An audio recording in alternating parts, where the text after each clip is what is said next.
Satara gazetteer Pune Aundh गॅझेटियरवरील नियमाच्या आधारे गॅझेटियरची अंमलबजावणी करण्याबाबत आपण त्यांच्याकडे मागणी दिली।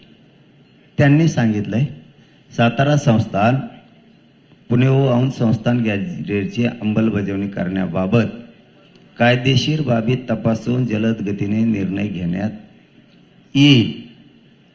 त्याचं कारण विचारलं मी त्यांना, का जलद गतीने? त्यांचं म्हणणं आहे थोडं काही त्या 2-3 विषयात औंध आणि साताऱ्यात थोड्या किचकट कायदेशीर त्रुटी आहेत। जलद गतीनं म्हणजे 15 दिवसात तपासून त्याची पण अंमलबजावणी करतो आणि अंमलबजावणी देतो म्हणलेत ते आता, बरोबर ना?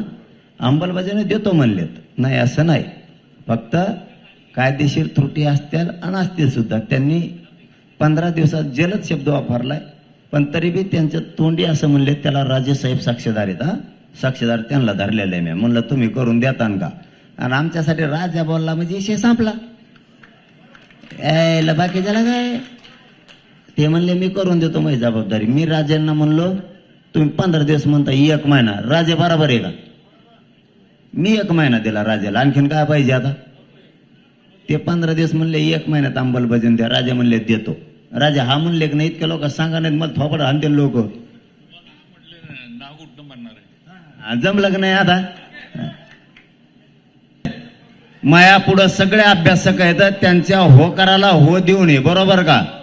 1 2 सातारा संस्थांचे पण GR काढाले, फक्त एक 15 दिवस त्यांचं म्हणणं आहे, त्याच्यातल्या काही त्रुटी आणि ते बरीच किचकट औंधचं संस्थांचं आहे। 1 महिन्यात सगळं करून देतो। त्याची विखे साहेबांनी बाबाराजे साहेबांनी जबाबदारी घेतली। राजाचा शब्द म्हणजे अंमलबजावणी।